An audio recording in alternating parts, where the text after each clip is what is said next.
everyone, this is Rajesh Singh. Welcome back to the RJS academy. आज हम एक न्यू चैप्टर स्टार्ट करने जा रहे हैं, दैट इज़ असाइनमेंट टेक्निक। अच्छा, सबसे पहले मुझे आपसे जानना है कि असाइनमेंट टेक्निक एक्चुअली होता क्या है और हम इसका यूज़ कैसे करते हैं।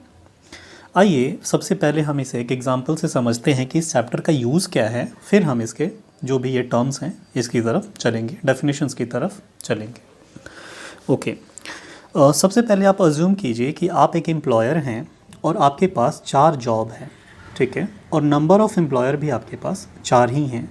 आपको हर एक एम्प्लॉय को एक जॉब असाइन करना है, कुछ इस तरीके से कि वो आपको कम से कम टाइम में वो वर्क कंप्लीट करके दे भी दे और कॉस्ट भी आपकी मिनिमम से मिनिमम आए।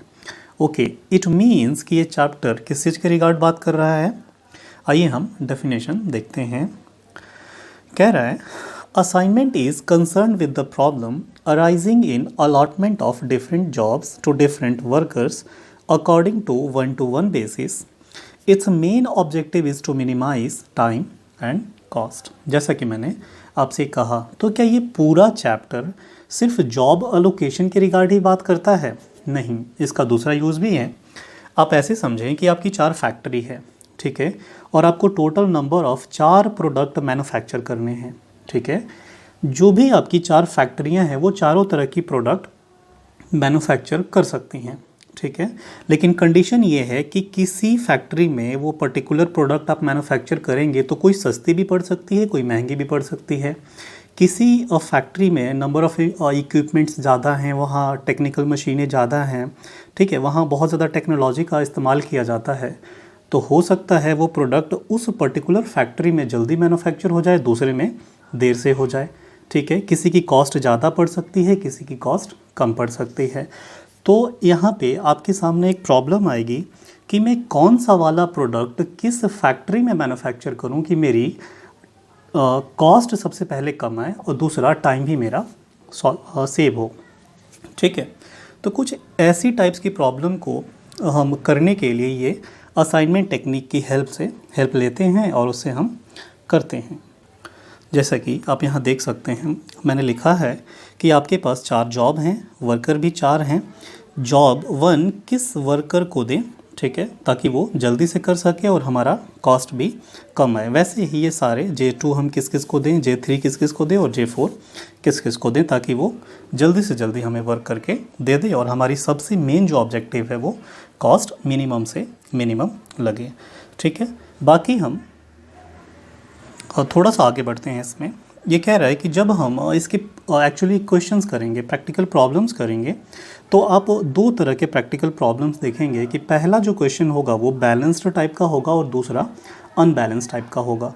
अच्छा जी, ये समझ नहीं आया कि बैलेंस क्या होता है और अनबैलेंस क्या होता है। देखिए, कह रहा है कि balance means number of rows equal to number of columns, ठीक है, और unbalance means number of rows not equal to number of columns. जैसे कि रॉज और कॉलम्स में क्या हो सकते हैं, जब हम प्रैक्टिकल प्रॉब्लम देखेंगे तो आइए मेरे पास एक है, ऐसे देखिए आप कि ये नंबर ऑफ़ रॉज हैं और ये नंबर ऑफ़ कॉलम्स हैं। आपने देखा यहाँ पे कि टोटल ये जो नंबर ऑफ़ रॉज हैं वो भी आपके 5 है और नंबर ऑफ़ कॉलम्स भी 1 2 3 4 5 है, ठीक है।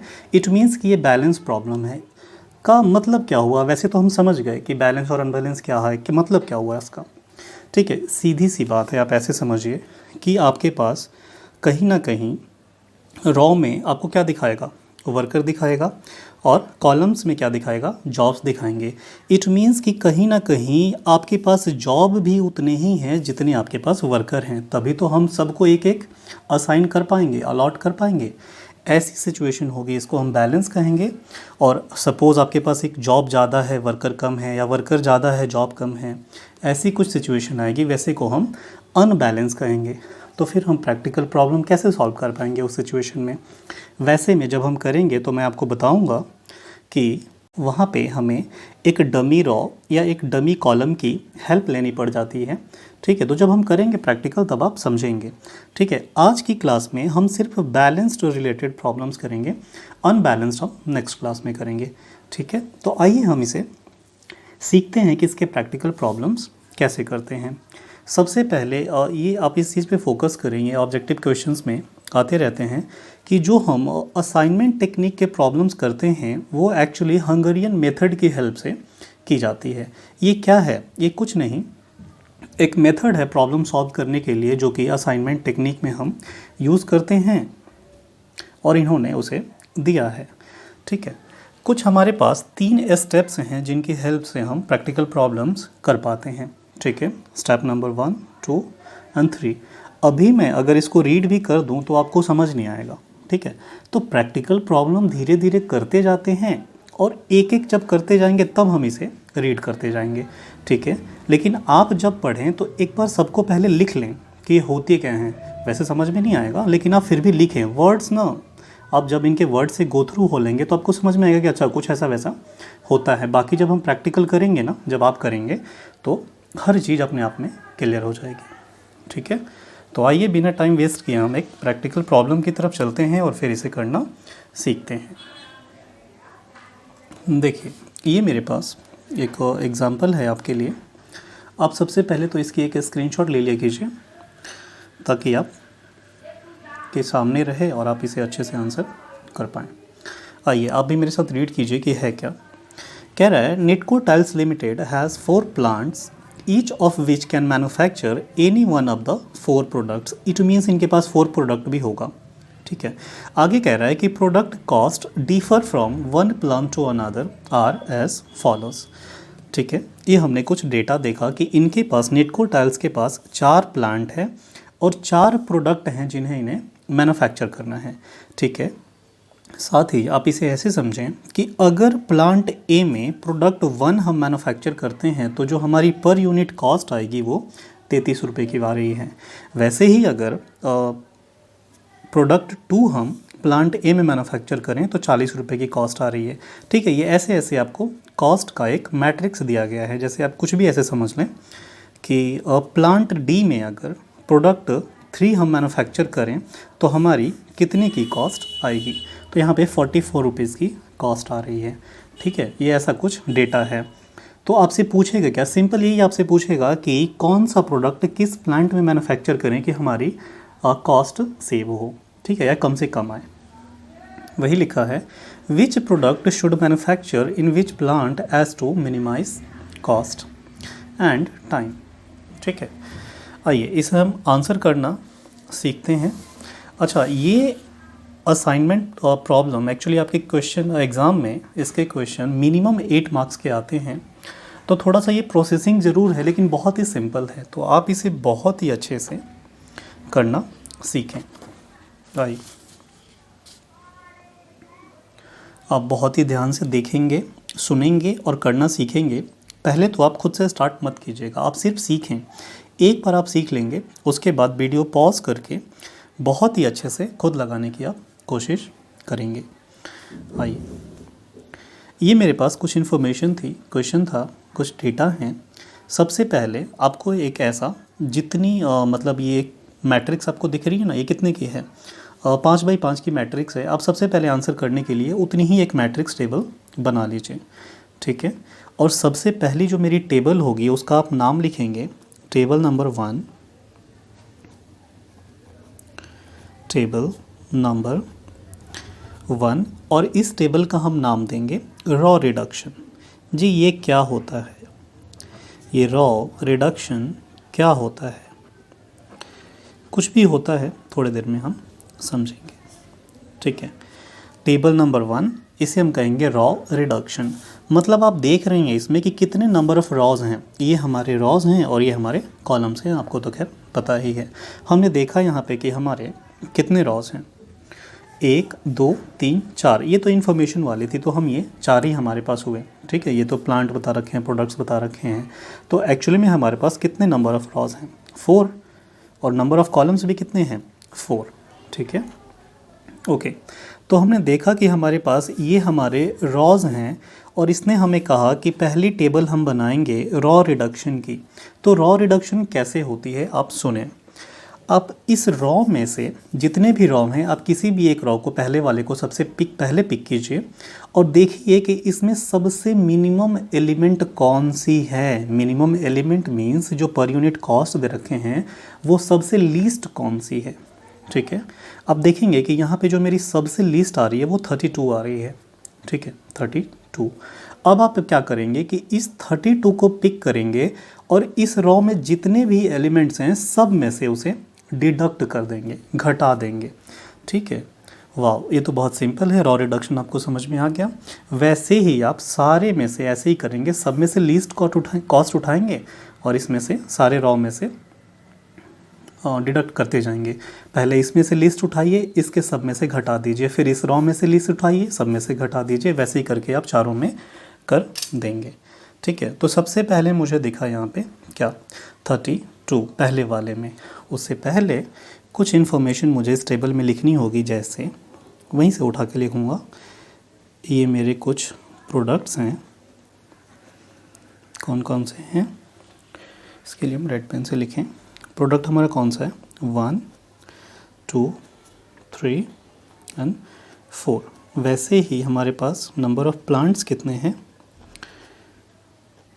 4, A B C and D। ठीक है, अब हम करना शुरू करते हैं रॉ रिडक्शन। सबसे पहले आपने देखा कि लीस्ट मेरी जो कॉस्ट है वो 32 है। इस 32 को उठा के मैं सब में से डिडक्ट कर दूंगा। जब आप करेंगे तो आप पाएंगे कि 32 में से घटाएंगे इटसेल्फ ये 0 हो जाएगा। 43 में से आप घटाएंगे तो 43 माइनस 32 इज़ टू 11। वैसे ही 40 में से 32 को आप डिडक्ट करेंगे 8 और 33 में से 32 को 1। ठीक है, अब हम दूसरे में देखते हैं कि सबसे हमारी जो लीस्ट है, मिनिमम है, वो कौन सी है। 23 मुझे दिख रहा है। अब इस 23 को इन सब में से, रॉ में जितने भी एलिमेंट्स हैं सब में से घटा दीजिए। ठीक है, 23 को मैं 23 घटाऊंगा, ये 0 हो जाएगा।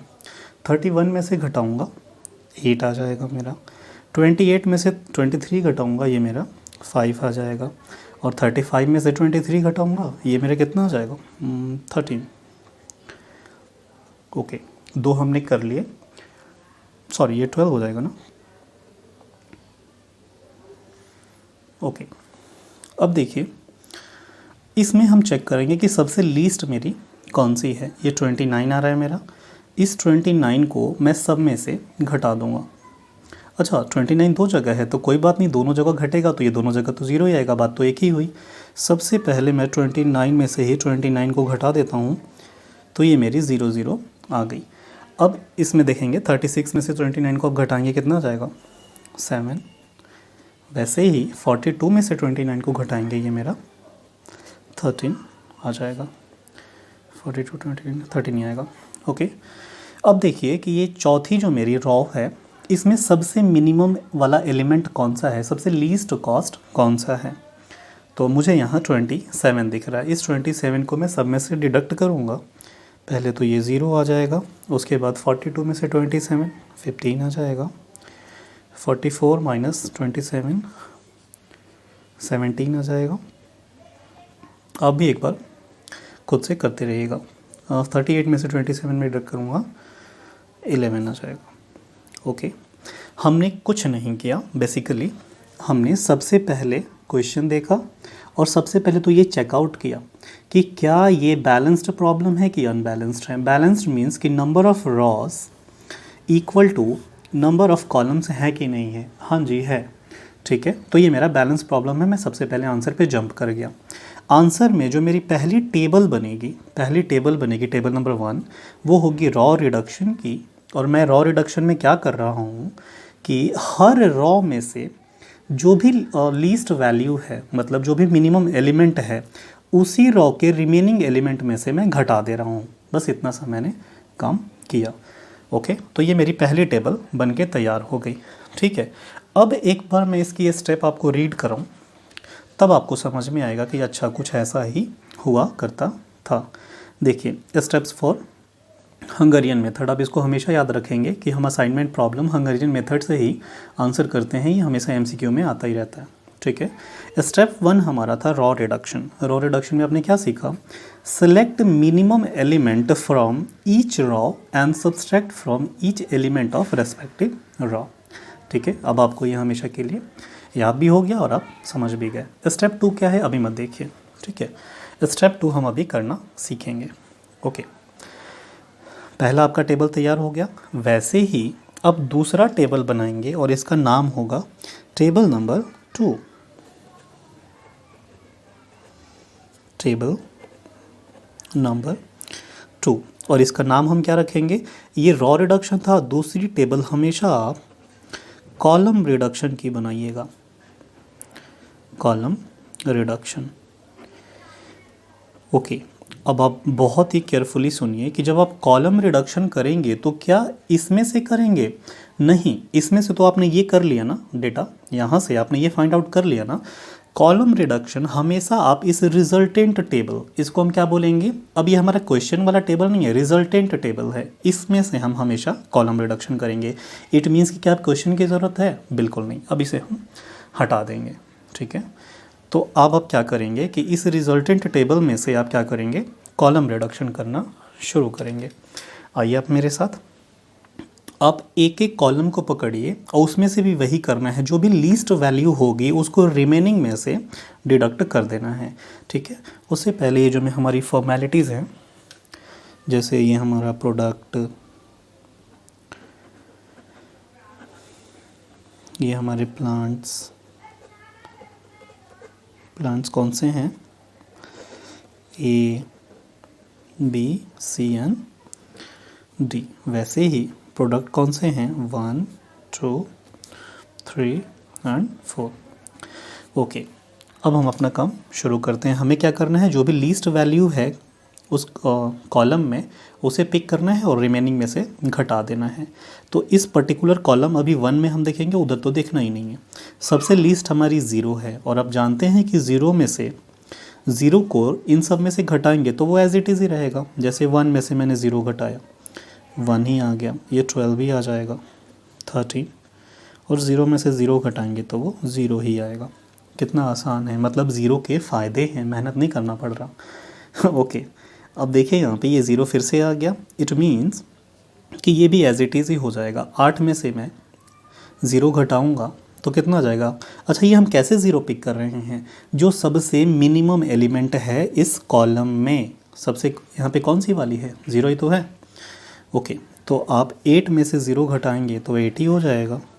5 में से 0 घटाएंगे तो 5 ही हो जाएगा। 0 में से 0 घटाएंगे 0, और 15 में से 0 घटाएंगे 15 ही आ जाएगा। ओके, अब यहाँ पे देखेंगे तीसरी वाली कॉलम में, इसमें सबसे लीस्ट वैल्यू कौन सी है? 7, ठीक है। अब इस 7 को हम रिमेनिंग में से घटा देंगे। ओके, आप इस 7 को घटाएंगे, 11 में से 7 घटेगा 4, 8 में से 7 घटाएंगे 1, 7 में से 7 घटाएंगे 0, और 17 में से 7 घटाएंगे 10। ओके, ये आपने तीसरा कॉलम भी कंप्लीट कर लिया। ओके, चौथी कॉलम में से आप क्या घटाएंगे? सबसे पहले तो देखेंगे कि लीस्ट वैल्यू कौन सी है। मुझे तो 3 दिखाई दे रही हैं, 0, 0, 0। ओके, तो आप 0 में से 0 घटाएंगे, एज इट इज़ ही आ जाएगा, ठीक है। और 11 में से भी 0 घटाएंगे तो वो 11 ही आ जाएगा। आपने अब तक बहुत ही, आई होप कि आप अच्छे समझ गए होंगे। रॉ रिडक्शन में हमने क्या किया? क्वेश्चन में से जो भी देखा, मतलब क्वेश्चन में से हमने देखा कि इस रॉ में सबसे लीस्ट एलिमेंट कौन सी है, वो हमारी 32 थी। इस 32 को पिक किया और इन सब में से घटा दिया। फिर हमने दूसरी रॉ को चेक किया, जो भी लीस्ट वैल्यू थी उसे पिक किया और सब में से घटा दिया। फिर इसमें हमने देखा जो भी हमारी लीस्ट थी एलिमेंट थी, 29 इसमें आया था, सबको घटा दिया। ऐसे घटा के हमने पहली टेबल बना लिया और इस टेबल का नाम दिया रॉ रिडक्शन। दूसरी टेबल हमने बनाया कॉलम रिडक्शन का, और ये कॉलम रिडक्शन कैसे हम कर रहे हैं? क्या क्वेश्चन वाले टेबल में से? जी नहीं, ये रिजल्टेंट टेबल में से, जो हमारी पहली टेबल बनी थी उसमें से हम इसको कर रहे हैं। तो कॉलम रिडक्शन भी हमारी एज इट इज़ ही रही, लेकिन ये क्वेश्चन वाले टेबल से नहीं हुआ। जो भी रिजल्टेंट टेबल आई थी इसमें से हमने इस चीज़ को किया। ओके, अब तक ये हमारा कंप्लीट हो गया। अब फर्दर स्टेप क्या है? ओके, ये तो स्टेप नंबर 2 था ना। अब मेरे साथ आप एक बार रीड कीजिए कि टेबल नंबर और स्टेप नंबर 2 आपसे क्या कह रहा है। देखिए स्टेप नंबर 2 हमारा था कॉलम रिडक्शन। कह रहा है select minimum element from each column of resultant table. इस वर्ड पे आप फोकस कीजिएगा, ये कौन सी है? रिजल्टेंट टेबल है। अब आप इसे नहीं भूलेंगे। And subtract it from each element of respective column. ये तो आप जानते ही हैं, पिछले वाले की ही तरह था। 2 स्टेप हमने बहुत ही अच्छे से सीख लिए, जिसकी हेल्प से हमारी 2 टेबल बन के तैयार हो गई। तीसरी टेबल में क्या है ये आपको अब यहाँ से समझना होगा। आइए केयरफुली देखिए आप कि अब हमें कैसे आंसर करना है। अब आपको क्या करना है कि minimum number of straight line से मैक्सिमम ज़ीरो को कवर करना है। जी समझ नहीं आया? देखिए ऐसे करना है हमें।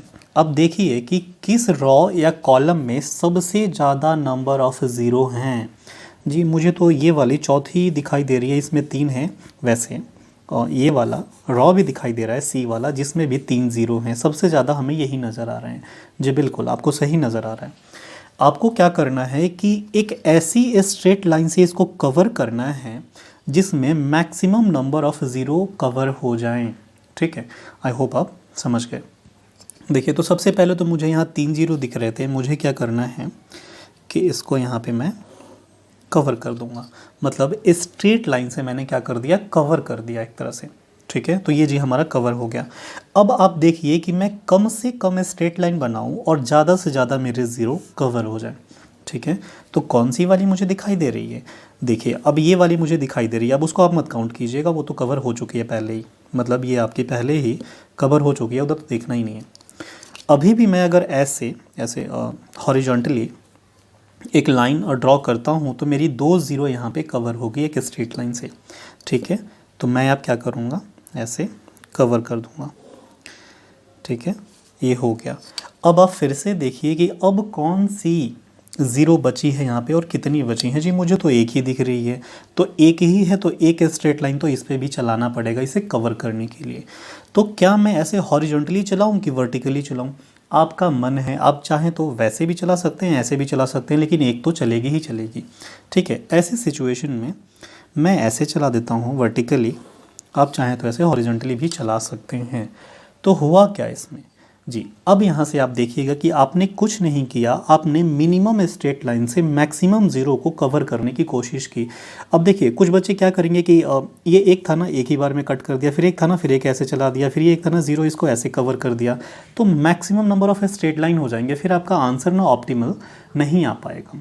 ठीक है, तो एक्चुअली हमने इसे चेक का किया। क्या किया आप समझिए। ऐसे आपको इसमें क्या चेक करना है कि पहले तो आप ये देखिए कि आपके पास नंबर ऑफ़ रॉज और कॉलम्स थे कितने। जी 4 ही तो हैं, कब से हम देखे आ रहे हैं। 1 2 3 4, ये 4 हमारे क्या हैं, कॉलम्स हैं, और वैसे ही हमारे पास 4 क्या हैं, रॉज हैं। तभी तो ये हमारा बैलेंस्ड प्रॉब्लम था और फर्दर हमने कंटिन्यू किया था। अब कुछ बच्चे कहेंगे जी हमें तो 5 दिखाई दे रही है, 1 2 3 4 5, और ऐसे ही 1 2 3 4 5 नहीं। ये जो रेड दिख रहा है ना आपको, ये तो इन्फॉर्मेशन हमने लिख रखी है, ये कॉलम और रॉज का पार्ट नहीं बनेगा। ठीक है, जहाँ पे सिर्फ और सिर्फ ये पर यूनिट कॉस्ट दे रखा है, यही आपका बनेगा रॉज और कॉलम का हिस्सा। तो हमने देखा कि नंबर ऑफ़ रॉज और कॉलम हमारे पास 4 हैं। अगर ये स्ट्रेट लाइन भी 4 ही होती ना, तो यही हमारा ऑप्टिमल सोल्यूशन होता, यही हमारा आंसर होता। ठीक है, इट मीन्स कि कहीं ना कहीं ये कम रह गया ना, स्ट्रेट लाइन कम रह गया ना, 4 आना चाहिए था, तब हमारा करेक्ट आंसर होता, ऑप्टिमल सोल्यूशन होता। लेकिन अभी नहीं है, तो फिर हम क्या करेंगे, हमें इस सिचुएशन में मतलब एक और टेबल ऐसे करके हमें तब तक बनाना है जब तक कि इक्वल ना आ जाए। ये स्ट्रेट लाइन जो आप देख रहे हैं, ये इक्वल ना आ जाए नंबर ऑफ़ रॉज और कॉलम्स के। ठीक है, तो हमें क्या करना होगा ऐसी सिचुएशन में, एक इम्प्रूव्ड टेबल बनानी होगी, एक नई और टेबल बनानी होगी, और फिर से यही सारे काम दोहराने हैं। ओके, तो फिर यहाँ पे कुछ लिखे नहीं जी, बिल्कुल लिखेंगे। हम यहाँ लिखेंगे here number of straight line equal to 3, which is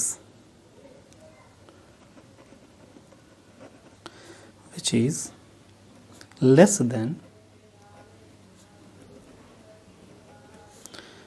number of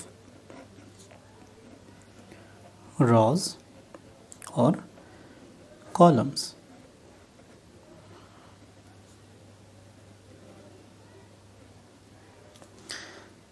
Hence,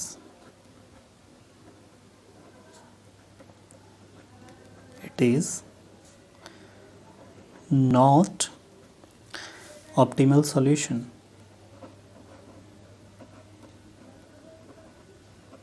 Optimal solution. ठीक है, आई होप आपको ये अच्छे समझ में आया होगा। आपको क्या चेक करना है कि ये नंबर ऑफ स्ट्रेट लाइन है वो इक्वल टू रॉज और कॉलम है कि नहीं है। अगर होते तो यही हमारा ऑप्टिमल सॉल्यूशन होता। इस सिचुएशन में नहीं है तो ये फिर हमारा ऑप्टिमल सॉल्यूशन नहीं है। आपको ज़बरदस्ती ना ये 4 स्ट्रेट लाइन यहाँ बनाने की ज़रूरत नहीं थी। कुछ बच्चे यहाँ पे ऐसे ऐसे ऐसे कर देंगे और एक ऐसे ड्रॉ कर देंगे तो 4 बन जाएगी। नहीं, आप ना ऐसे ना करें। रूल्स आपको याद रखना है कि मिनिमम स्ट्रेट लाइन आपको चलानी है ताकि मैक्सिमम 0 आपके कवर हो जाएं। ठीक है, तो आइए अब इस सिचुएशन में हम क्या करेंगे, हमको एक रिजल्टेंट टेबल बनाना होगा। तो आइए यहाँ हम लिखेंगे हमारी ये कौन सी टेबल अब बन रही है, टेबल नंबर 3 हम बना रहे हैं और इसका क्या नाम देंगे, इम्प्रूव्ड टेबल। Improved table.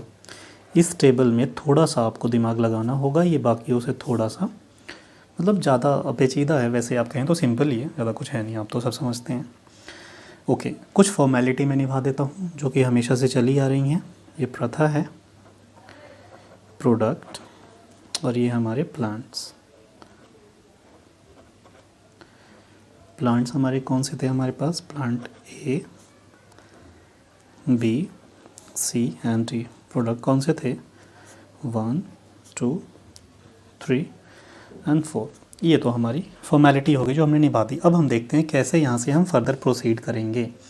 ठीक है, आपको यहाँ चेक करना है 3 बातें, या फिर मैं कहूँ आपसे तो यहाँ से आपको 3 कदम चलने हैं और ये कदम बहुत ही आपको भाफ के चलने हैं कि आपसे गलती ना हो जाए। पहला कदम हमारा क्या होगा, सबसे पहले तो आप प्रीवियस वाले टेबल में चेकआउट करेंगे कि जो भी आपके अनकवर्ड रह गए, मतलब स्ट्रेट लाइन से अनकवर्ड रह गए, कवर नहीं कर पाया, उसमें से सबसे लीस्ट वैल्यू कौन सी है। ठीक है, लीस्ट वैल्यू या फिर आप मिनिमम एलिमेंट कह सकते हैं, कौन सी है। तो पहले तो मैं ये चेक करता हूँ कि कौन कौन से हैं जो मेरे कवर नहीं हो पाए थे, 1, 2, 3, 4, 5 एंड 6। बाकी सब तो कहीं ना कहीं कवर ही हो चुके हैं। तो ये मेरे 6 हैं जो अनकवर्ड हैं। इसमें से सबसे लीस्ट कौन सी है जी, मुझे ना ये 1 दिखाई दे रहा है जो कि अनकवर्ड भी है और सबसे लीस्ट है। ये मेरा पहला स्टेप था। ठीक है, तो मैं क्या करूँगा, पहले स्टेप में सबसे पहले फाइंड आउट करूँगा कि जो भी मेरे अनकवर्ड एलिमेंट है उसमें सबसे लीस्ट वैल्यू कौन सी है, जो ये है। इसका करना क्या है, इसको क्या करना है कि जितने भी अनकवर्ड हैं उन सब में से पहले घटा देना है। ठीक है, तो आप बिना कुछ सोचे समझे आप मैट्रिक्स की हेल्प से देख लीजिएगा कौन कहाँ फॉल कर रहा है। ठीक है, और आपको एक नई टेबल बनानी है, इम्प्रूव टेबल। उसमें आपको इसको ऐसे करना है कि ये सबसे जो क्या है लीस्ट है इसको पिक करना है और रिमेनिंग जो भी अनकवर्ड हैं उन सब में से घटा देना है। तो मैं देख रहा हूँ कि ये 8 है, अब ये 1 इसमें से घट जाएगा तो क्या हो जाएगा, 7 हो जाएगा। वैसे ही 5 में से 1 घट जाएगा तो क्या हो जाएगा, 4 हो जाएगा। इसका तो छूना ही नहीं है, ये कवर्ड है। यहाँ पे हमने देखा 15 है, वहाँ से वो कवर हम क्या करेंगे, 1 माइनस करेंगे तो ये 14 हो जाएगा। ठीक है, रिमेनिंग हमने देखा 4 है, इसमें से 1 माइनस करेंगे ये 3 हो जाएगा, और ये 1 में से 1 माइनस करेंगे 0 हो जाएगा, ये तो अनकवर्ड ही है। और यहाँ 10 में से हम 1 माइनस करेंगे, ये आपका क्या हो जाएगा, 9 हो जाएगा। कुछ नहीं किया आपने। स्टेप 1 में क्या देखा कि जो भी प्रीवियस टेबल में लीस्ट वैल्यू है कौन सी वाली, अनकवर्ड वाली, उसे पिक करना है और रिमेनिंग अनकवर्ड में से ही घटा के और नई वाली टेबल में लिख देना है। स्टेप 1 आपका ख़त्म हुआ। ठीक है, आई होप आपको अच्छे समझ में आया स्टेप 1। ओके, स्टेप 2 क्या है, स्टेप 2 इसी जो ही ये लिस्ट वैल्यू थी, यहाँ पे एक स्टार लगा देंगे कि ये लिस्ट वैल्यू सब में से नहीं अनकवर्ड वाले में से ये हमने पिक किया था। इसी को जहाँ पे ये लाइन इंटरसेक्ट कर रही है ना आपस में, जैसे कि एक देखिए यहाँ पे एक लाइन ऐसे इंटरसेक्ट कर रही है और यहाँ पे भी लाइन आपस में इंटरसेक्ट कर रही है। तो जहाँ जहाँ लाइन इंटरसेक्ट कर रही है वहाँ पे इस 1 को आपको ले जाके ऐड कर देना है। ठीक है, ये दूसरा स्टेप है, बहुत ईजी है, आप समझ गए। इस 1 को मैं पिक करूँगा और यहाँ 13 में ऐड कर दूँगा, तो ये अब कितनी हो जाएगी 14। तो ये मैं नई टेबल में लिखूँगा, इसका मैट्रिक्स क्या है C1, ये 1 था और ये C था, ये C1 में मैं ले जाके C और 1 यहाँ पे ये अब मेरी क्या हो जाएगी 14 हो जाएगा। पहले 13 था, ऐड हमने 1 कर दिया। उसके बाद मैं क्या देखूँगा यहाँ पे आप देखेंगे कि 0 थी, अब इसमें 1 ऐड करूँगा तो ये 1 हो जाएगा। मैं क्यों कर रहा हूँ यहाँ पे, क्योंकि यहाँ लाइन इंटरसेक्ट कर रही है। ओके, तो ये कितना हो जाएगा मेरा, 0 था पहले, अब 1 हो जाएगा। ठीक है, ये मैंने इतना कर लिया जी। 2 स्टेप हमारा ख़त्म हो गया। तीसरा स्टेप क्या है, तीसरा स्टेप तो ये है कि जिनको लाइन ने कवर तो किया है लेकिन इंटरसेक्ट नहीं किया, उनका क्या करें, उनको एज इट इज़ पिक करेंगे और नई वाली टेबल में लिख देंगे। ठीक है, तो ये तो बहुत आसान था तीसरा, पहले यही बताना चाहिए था। नहीं, आई अब सबसे पहले अब थर्ड नंबर पे आप क्या करेंगे, तीसरा आपका ये जो होगा कदम, इनको उठाइए और एज इट इज़ ले जाके रख दीजिए। ठीक है, तो ये मेरा कितना था 1 है, 1 रह जाएगा, ये 12 है, ये 12 ही रह जाएगा, और यहाँ पे 0 है, 0 ही रह जाएगा। और फिर यहाँ पे एज इट इज़ ये हो जाएंगे 0 और 0। ठीक है, उसके बाद ये वाली हमारी रह जाएगी, यहाँ पे भी 0 0 और 11। अब आप देखेंगे कि आपने 3 कदम यहाँ से चला था और जैसे ही 3 कदम आपने कंप्लीट किए, आपकी एक नई टेबल, इम्प्रूव्ड टेबल बन के तैयार हो गई। आई होप आपको इतना तो आप समझ में आ गया होगा। ठीक है, अब आपको क्या करना है, वही कहानी कि minimum number of straight line से मैक्सिमम 0 को कवर करना है, ये तो आपको आता ही है। ठीक है, तो उठाइए पेन और कवर करने की आप कोशिश कीजिए। सबसे पहले तो आप मुझे बताइए कि आपको मैक्सिमम 0 कहाँ दिखाई दे रहे हैं। मुझे ऐसे भी 2 दिखाई दे रहे हैं, 2 0 अगर मैं एक लाइन से कवर करने की कोशिश करूं तो ऐसे भी कवर करूंगा तो 2 0 ही दिखाई दे रहे हैं, और इसको भी कवर करूंगा तो 2 0 ही दिखाई दे रहे हैं। इट मीन्स मेरे पास 2 0 कवर करने के 3 ऑप्शन हैं, ये आप अपने मन से कोई भी कर सकते हैं। और अगर यही 3 होता कहीं पे तो सबसे पहले मैं उसे ही कवर करता। ठीक है, तो आप यहाँ पे पेन से कवर किया आपने। ओके, जैसे ही आपने कवर किया ये तो आपको दिखना ही नहीं चाहिए।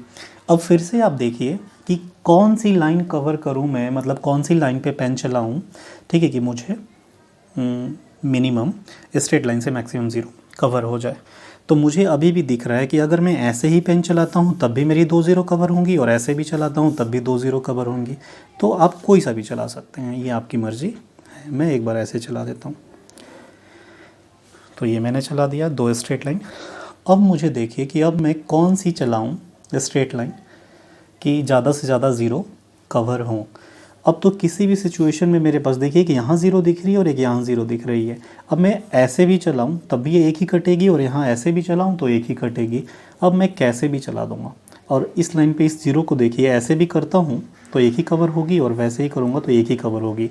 तो फिर ये आपकी मर्ज़ी है, आप कैसे भी करके कर दें, यहाँ कोई पाबंदी नहीं है। चलो जी, मैंने कैसे ही कर दिया और इसको भी ऐसे ही कर दिया। ठीक है, यहाँ मैंने कोई चीटिंग नहीं करी, मेरे पास कोई भी पॉसिबिलिटी ही नहीं थी। ठीक है, इसीलिए मैंने यहाँ पे कवर किया। अब जैसा कि आप देख पा रहे हैं कि हमारे पास नंबर ऑफ़ रॉज और कॉलम 4 ही हैं, और नंबर ऑफ़ स्ट्रेट लाइन भी 4 ही हो गई। इट मीन्स कि ये हमारा क्या है, ऑप्टिमल सॉल्यूशन है।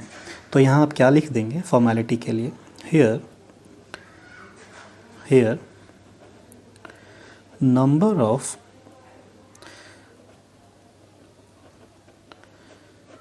straight line equal to 4, which is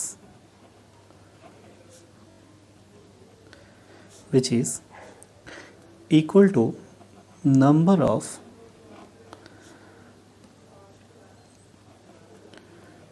rows and columns, hence it is optimal solution.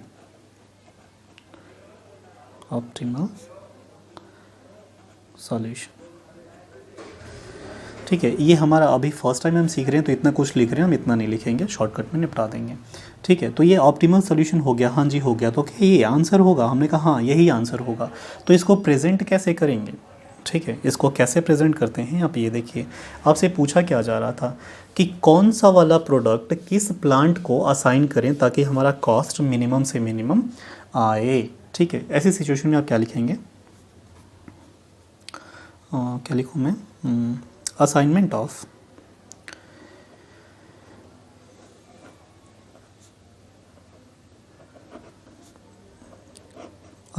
Of product to plant and its cost. बस इतना ही मैं लिख पाऊँगा, इससे ज़्यादा मुझे क्या लिखना है। ठीक है, ये मेरा क्या हो जाएगा? यहाँ मैं प्लांट लिख लूँगा, यहाँ मैं प्रोडक्ट लिख लूँगा और यहाँ पे मैं कॉस्ट लिख लूँगा।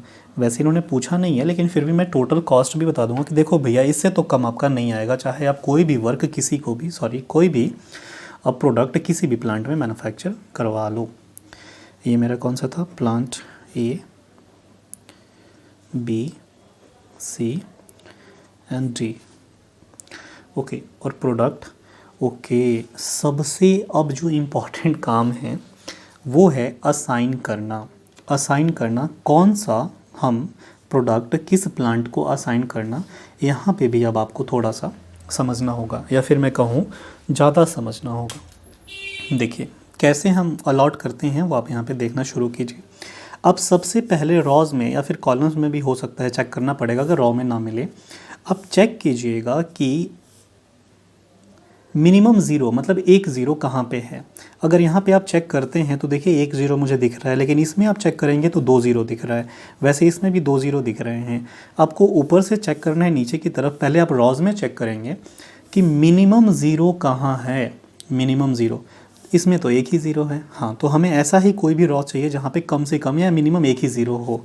मुझे यहाँ पे एक ज़ीरो दिखाई दिया, मैं इसे एक ऐसा छोटा सा बॉक्स बना दूंगा।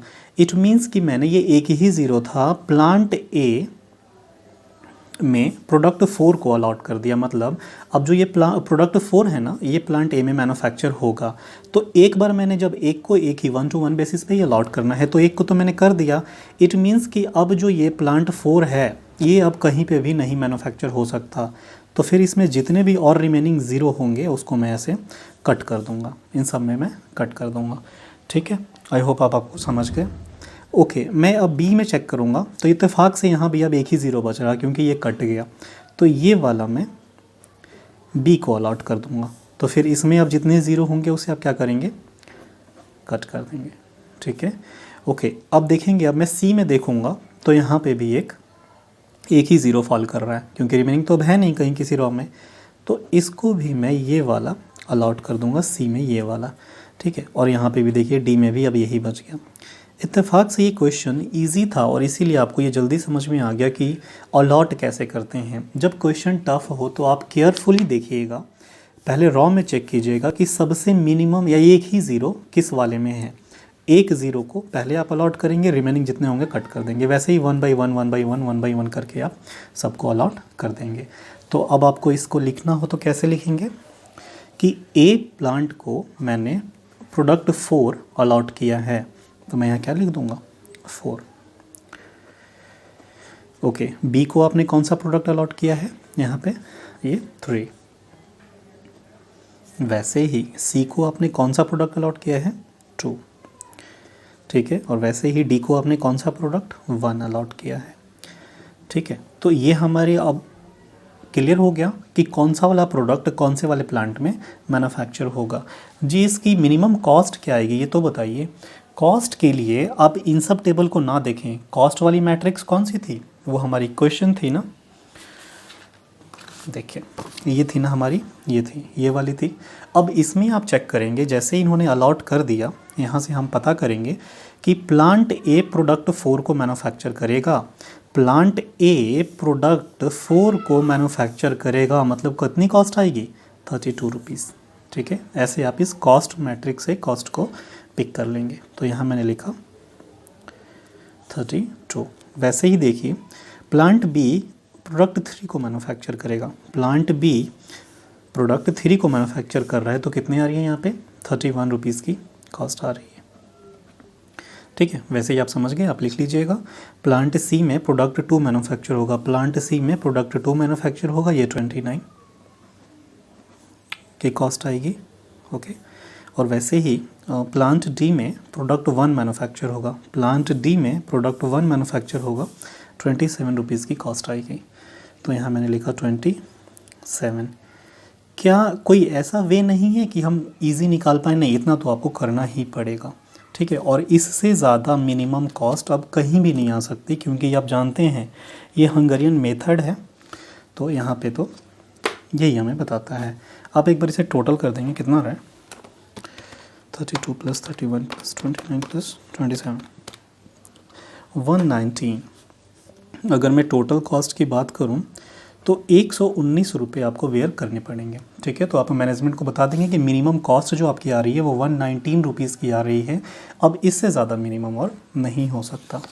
आई होप आप बहुत ही अच्छे से इसको समझ पाए होंगे। ठीक है,